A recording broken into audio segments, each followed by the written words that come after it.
Hello guys, welcome to the review of the movie Gam Gam Ganesh, actor by Anand Devarakonda garu. రివ్యూలోకి వెళ్ళే ముందు ఒక్కొక్క షోప్పుడు కారణం మన ఛానల్ని సబ్స్క్రైబ్ చేసుకోకపోతే ఇప్పుడే సబ్స్క్రైబ్ చేసుకోండి. పక్కన బెల్ ఐకాన్ ఆల్లో పెట్టుకోండి. నా ఫర్దర్ వీడియోస్ మిస్ అవ్వకుండా చూడొచ్చు. చాలా మంది చూస్తున్నారు కానీ సబ్స్క్రైబ్ చేసుకోవట్లా. So please try to subscribe and click the bell icon also. Hello guys, మీరు ఇప్పుడు సంపాదిస్తున్న దానికంటే ఎక్కువ ఇన్కమ్ని సంపాదించాలనుకుంటున్నారా? అయితే మీకున్న బెస్ట్ ఆప్షన్ స్టాక్ మార్కెట్లో ఇన్వెస్ట్ చేయడం. స్టాక్ మార్కెట్లో రైట్ నాలెడ్జ్తో ఇన్వెస్ట్ చేసినట్టయితే మీరు చాలా పెద్ద మొత్తంలో డబ్బులు సంపాదించవచ్చు. స్టాక్ మార్కెట్లో ఇన్వెస్ట్ చేయాలంటే మీకు ఖచ్చితంగా ఒక డీమ్యాట్ అకౌంట్ కావాలి. డీమ్యాట్ అకౌంట్ ఇవ్వడానికి ఇండియాలో చాలా కంపెనీస్ ఉన్నాయి, but angel one is the number 1 company. నేను కింద డిస్క్రిప్షన్లో ఏంజిల్ వన్ యొక్క లింక్ని అయితే ఇచ్చాను. దాని మీద క్లిక్ చేసి మీరు అకౌంట్ ఓపెన్ చేసినట్టయితే మీరు ఏంజిల్ వన్లో ఫ్రీగా డీమ్యాట్ అకౌంట్ ఓపెన్ చేసుకోవచ్చు. ఇప్పుడే దాని మీద క్లిక్ చేసి మీ యొక్క డీమ్యాట్ అకౌంట్ ఓపెన్ చేసుకొని మీ స్టాక్ మార్కెట్ ఇన్వెస్ట్మెంట్ జర్నీని స్టార్ట్ చేయండి. ఇందులో లాభాలు ఉంటాయి, నష్టాలు ఉంటాయి, గమనించగలరు.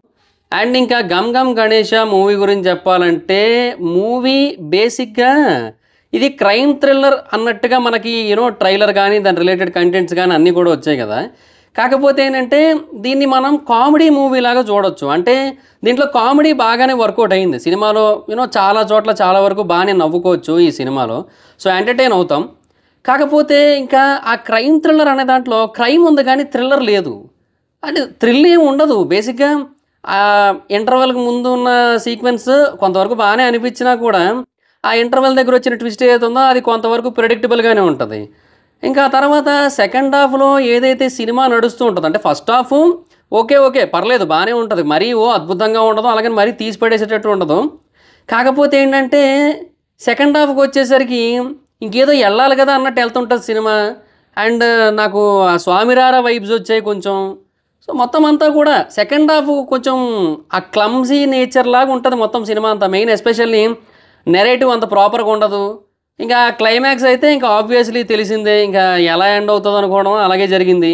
సో అంటే ఒక క్రైమ్ థ్రిల్లర్ అనే పాయింట్ని అయితే మాత్రం ఎస్టాబ్లిష్ చేయలేకపోయింది. అండ్ దానికి తగ్గట్టు వెళ్ళలేదు maximum cinema. So but fun part పరంగా మాత్రం ఓకే అని చెప్పొచ్చు. ఫన్ పార్ట్ అయితే మాత్రం డెఫినెట్గా బాగుంది. సో కొంతవరకు ఎంగేజింగ్గానే ఉంటుంది. మనకి మూవీ వెళుతూ ఉంటుంది, ప్లాట్ మధ్యలో సిచ్యువేషనల్ కామెడీ ఉంటుంది, ఇవన్నీ కూడా ఉంటాయి. సో ఆబ్వియస్లీ ఆ కామెడీ వల్ల కొన్ని చోట్ల నడిచిపోతున్న ఫీలింగ్ అయితే వస్తుంది. కానీ బట్ ఎందుకో అంటే ఓవరాల్గా మూవీ చూసిన తర్వాత మాత్రం ఆ సాటిస్ఫాక్షన్ రాదు. ఒక థ్రిల్లర్ చూసాం, ఒక క్రైమ్ థ్రిల్లర్ చూసాం అనే కైండ్ ఆఫ్ సాటిస్ఫాక్షన్ అయితే రాదనమాట. సో అది వచ్చిన ప్రాబ్లం. సో మధ్యలో కొంతవరకు నవ్వుకున్నప్పటికీ కూడా కొంతవరకు డిసప్పాయింట్మెంటే ఉంటుంది, స్టోరీ పరంగా కానీ నెరేటివ్ పరంగా కానీ. అదనమాట సిచ్యువేషన్. సో అందువల్ల ఓవరాల్గా మూవీ అయితే ఇది కూడా ఓకేష్ అన్నట్టే ఉంటుంది. ఫన్ పార్ట్ పరంగా మాత్రమే కొంతవరకు బెటర్. ఇంకా థ్రిల్లర్ ఇవన్నీ కూడా ఇంకా కంప్లీట్గా పక్కన పెట్టేసేయచ్చు. అంటే ఉంటాయి కొన్ని పాయింట్స్, బట్ మ్యాక్సిమం ప్రిడిక్టబులే. సో ఎలాగెళ్తుందో అనుకుంటామో అలాగే వెళ్ళిపోతుంది. ఎందుకంటే మనం ఇలాంటి సినిమాలు చాలా చూసాం. అంటే ఈ కైండ్ ఆఫ్ కొంచెం సస్పెన్స్ ఓరియంటెడ్ మూవీస్ని మనం చాలాసార్లు చూడడం జరిగింది. బట్ వాటిల్లో మనకి ఏ సిచ్యువేషన్స్ అనేవి జరుగుతాయని ఎక్స్పెక్ట్ చేస్తాము, అదే జరుగుతూ ఉంటాయి. అది వచ్చిన ప్రాబ్లం అంతా కూడా మొత్తం. ఇంకా ఈరోజు వచ్చిన గ్యాంగ్స్ ఆఫ్ గోదావరి కూడా అంతే, ప్రెడిక్టబుల్గానే ఉంటుంది. అది చాలా రెగ్యులర్ కమర్షియల్ ప్యాటర్న్ ప్లాట్ అది. ఇంకా ఇది కూడా అంతే ఉంటుంది. ఇంకా అదనమాట పరిస్థితి. సో ఓకే, మూవీ అయితే కొంచెం పర్లేదు, మరీ తీసి పడేసే మూవీ అయితే కాదు. డెఫినెట్గా ఎంతో కొంత ఎంగేజ్ చేస్తుంది. కానీ ఆ కాన్సెప్ట్ పరంగా, స్టోరీ పరంగా అయితే మాత్రం, నెరేటివ్ పరంగా మాత్రం కొంతవరకు డ్రాబ్యాక్స్ అయితే ఉన్నాయని చెప్పొచ్చు. అండ్ మధ్యలో కొంచెం డ్రాగ్ అయిపోతుంటుంది కూడా సినిమా. సో అలా మైనస్లు కూడా గట్టిగానే ఉన్నాయి. ఇంకా అది వచ్చిన పరిస్థితి. సో ఇందువల్ల ఓవరాల్గా మూవీ అయితే మాత్రం ఇంకా ఓకేష్ అన్నట్టే ఉంటుంది. ఇంకా అంతే, ఓకే అది పరిస్థితి. సో ఇంకా ఆర్టిస్టుల పర్ఫార్మెన్స్ విషయానికి వచ్చినట్టయితే అందరూ చాలా బాగా చేశారు. వాళ్ళకి ఇచ్చినంత మేరకు అందరూ కూడా చాలా బాగా చేయడం జరిగింది. అందులో నో డౌట్ కామెడీ మెయిన్ చాలా బాగా వర్కౌట్ అయింది. సో ఆ ప్యాటర్న్ పరంగా ఓకే. కానీ ఇంకా ఈ క్రైమ్ థ్రిల్లర్ ఆస్పెక్ట్లో మాత్రం ఎందుకో అంత ఎంగేజ్ చేయలేకపోయింది మూవీ. సో అది వచ్చిన ప్రాబ్లం. సో అక్కడ కొంచెం డిసప్పాయింటింగ్గానే ఉంటుంది. ఇంకా డైరెక్షన్ విషయానికి వచ్చినట్టయితే అంటే ఎక్కడో గాడి తప్పింది అని అంటారు చూడండి, అలా ఉంటుంది అనమాట డైరెక్షను. అంటే ఎక్కడో మిస్ఫైర్ అవుతుంటుంది కంప్లీట్గా. అంటే ఒక ప్యాటర్న్లో వెళ్తుంది అనుకునే టైంకి మళ్ళీ ఎటేటో పోతుంటుంది. సో ఇలాంటివి కొన్ని జరుగుతూ ఉంటాయి అన్నమాట మధ్యలో. సో దానివల్ల డైరెక్షన్ సైడ్ కూడా కొంచెం ఫాల్ట్ ఉందని చెప్పొచ్చు. సో ఇంకా బీజిఎం సాంగ్స్ ఇవన్నీ కూడా ఓకే అన్నట్టే ఉంటాయి అవన్నీ కూడా. సో ఓవరాల్గా మూవీ అయితే మాత్రం ఇంకా ఇది కూడా ఓకే అంతే. సో అది గైస్ సిచ్యువేషన్. అండ్ సోది లేకుండా ఒక ముక్కలో ఈ మూవీ గురించి చెప్పాలంటే, గమ్ గమ్ గణేష ఆల్మోస్ట్ నిమజ్జనమే.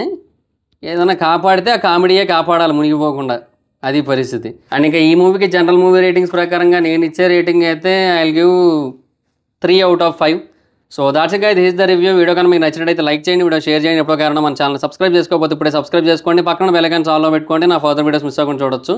చాలా మంది చూస్తున్నారు కానీ సబ్స్క్రైబ్ చేసుకోవట్లేదు. So please try to subscribe, click the bell icon also. నా ఇన్స్టాగ్రామ్ ఐడి జబర్దస్త్ మైత్రం, అక్కడ కూడా వచ్చినట్టు ఫాలో అవ్వచ్చు. Thank you so much guys. Bye bye. Meet next video. Bye bye. Hello guys, మీరు ఇప్పుడు సంపాదిస్తున్న దానికంటే ఎక్కువ ఇన్కమ్ని సంపాదించాలనుకుంటున్నారా? అయితే మీకున్న బెస్ట్ ఆప్షన్ స్టాక్ మార్కెట్లో ఇన్వెస్ట్ చేయడం. స్టాక్ మార్కెట్లో రైట్ నాలెడ్జ్తో ఇన్వెస్ట్ చేసినట్టయితే మీరు చాలా పెద్ద మొత్తంలో డబ్బులు సంపాదించవచ్చు. స్టాక్ మార్కెట్లో ఇన్వెస్ట్ చేయాలంటే మీకు ఖచ్చితంగా ఒక డీమ్యాట్ అకౌంట్ కావాలి. డీమ్యాట్ అకౌంట్ ఇవ్వడానికి ఇండియాలో చాలా కంపెనీస్ ఉన్నాయి, but angel one is the number 1 company. నేను కింద డిస్క్రిప్షన్లో ఏంజిల్ వన్ యొక్క లింక్ని అయితే ఇచ్చాను. దాని మీద క్లిక్ చేసి మీరు అకౌంట్ ఓపెన్ చేసినట్టయితే మీరు ఏంజిల్ వన్లో ఫ్రీగా డీమ్యాట్ అకౌంట్ ఓపెన్ చేసుకోవచ్చు. ఇప్పుడే దాని మీద క్లిక్ చేసి మీ యొక్క డీమ్యాట్ అకౌంట్ ఓపెన్ చేసుకొని మీ స్టాక్ మార్కెట్ ఇన్వెస్ట్మెంట్ జర్నీని స్టార్ట్ చేయండి. ఇందులో లాభాలు ఉంటాయి, నష్టాలు ఉంటాయి, గమనించగలరు. హలో గైస్, మీరు ఇప్పుడు సంపాదిస్తున్న దానికంటే ఎక్స్ట్రా ఇన్కమ్ని సంపాదించాలనుకుంటున్నారా? అయితే మీకున్న బెస్ట్ ఆప్షన్ స్టాక్ మార్కెట్లో ఇన్వెస్ట్ చేయడం. స్టాక్ మార్కెట్లో రైట్ నాలెడ్జ్తో ఇన్వెస్ట్ చేసినట్టయితే చాలా పెద్ద మొత్తంలో డబ్బులు సంపాదించవచ్చు. అయితే స్టాక్ మార్కెట్లో ఇన్వెస్ట్ చేయాలంటే మీకు ఖచ్చితంగా ఒక డీమ్యాట్ అకౌంట్ కావాలి. డీమ్యాట్ అకౌంట్ ఇవ్వడానికి ఇండియాలో చాలా కంపెనీస్ ఉన్నప్పటికీ కూడా Upstox is the one of the best company. నేను కింద డిస్క్రిప్షన్లో ఇచ్చిన లింక్ మీద క్లిక్ చేసి కనుక మీరు అప్స్టాక్స్లో డీమ్యాట్ అకౌంట్ ఓపెన్ చేసుకున్నట్టయితే మీరు ఫ్రీగా డీమ్యాట్ అకౌంట్ ఓపెన్ చేసుకోవచ్చు. ఇప్పుడే ఆ లింక్ మీద క్లిక్ చేసి అప్స్టాక్స్లో ఫ్రీగా డీమ్యాట్ అకౌంట్ ఓపెన్ చేసుకోండి. మీ యొక్క స్టాక్ మార్కెట్ ఇన్వెస్ట్మెంట్ జర్నీని స్టార్ట్ చేయండి. ఇందులో లాభాలు ఉంటాయి, నష్టాలు ఉంటాయి, గమనించగలరు. హలో గైస్, మీరు ఇప్పుడు సంపాదిస్తున్న దానికంటే ఎక్స్ట్రా ఇన్కమ్ని సంపాదించాలనుకుంటున్నారా? అయితే మీకున్న బెస్ట్ ఆప్షన్ స్టాక్ మార్కెట్లో ఇన్వెస్ట్ చేయడం. స్టాక్ మార్కెట్లో రైట్ నాలెడ్జ్తో ఇన్వెస్ట్ చేసినట్టయితే చాలా పెద్ద మొత్తంలో డబ్బులు సంపాదించవచ్చు. అయితే స్టాక్ మార్కెట్లో ఇన్వెస్ట్ చేయాలంటే మీకు ఖచ్చితంగా ఒక డీమ్యాట్ అకౌంట్ కావాలి. డీమ్యాట్ అకౌంట్ ఇవ్వడానికి ఇండియాలో చాలా కంపెనీస్ ఉన్నప్పటికీ కూడా Upstox is the one of the best company. నేను కింద డిస్క్రిప్షన్లో ఇచ్చిన లింక్ మీద క్లిక్ చేసి కనుక మీరు అప్స్టాక్స్లో డీమ్యాట్ అకౌంట్ ఓపెన్ చేసుకున్నట్టయితే మీరు ఫ్రీగా డీమ్యాట్ అకౌంట్ ఓపెన్ చేసుకోవచ్చు. ఇప్పుడే ఆ లింక్ మీద క్లిక్ చేసి అప్స్టాక్స్లో ఫ్రీగా డీమ్యాట్ అకౌంట్ ఓపెన్ చేసుకోండి. మీ యొక్క స్టాక్ మార్కెట్ ఇన్వెస్ట్మెంట్ జర్నీని స్టార్ట్ చేయండి. ఇందులో లాభాలు ఉంటాయి, నష్టాలు ఉంటాయి, గమనించగలరు. హలో గైస్, మీరు ఇప్పుడు సంపాదిస్తున్న దానికంటే ఎక్కువ ఇన్కమ్ని సంపాదించాలనుకుంటున్నారా? అయితే మీకున్న బెస్ట్ ఆప్షన్ స్టాక్ మార్కెట్లో ఇన్వెస్ట్ చేయడం. స్టాక్ మార్కెట్లో రైట్ నాలెడ్జ్తో ఇన్వెస్ట్ చేసినట్టయితే మీరు చాలా పెద్ద మొత్తంలో డబ్బులు సంపాదించవచ్చు. స్టాక్ మార్కెట్లో ఇన్వెస్ట్ చేయాలంటే మీకు ఖచ్చితంగా ఒక డీమ్యాట్ అకౌంట్ కావాలి. డీమ్యాట్ అకౌంట్ ఇవ్వడానికి ఇండియాలో చాలా కంపెనీస్ ఉన్నాయి, but angel one is the number 1 company. నేను కింద డిస్క్రిప్షన్లో ఏంజిల్ వన్ యొక్క లింక్ని అయితే ఇచ్చాను. దాని మీద క్లిక్ చేసి మీరు అకౌంట్ ఓపెన్ చేసినట్టయితే మీరు ఏంజిల్ వన్లో ఫ్రీగా డీమ్యాట్ అకౌంట్ ఓపెన్ చేసుకోవచ్చు.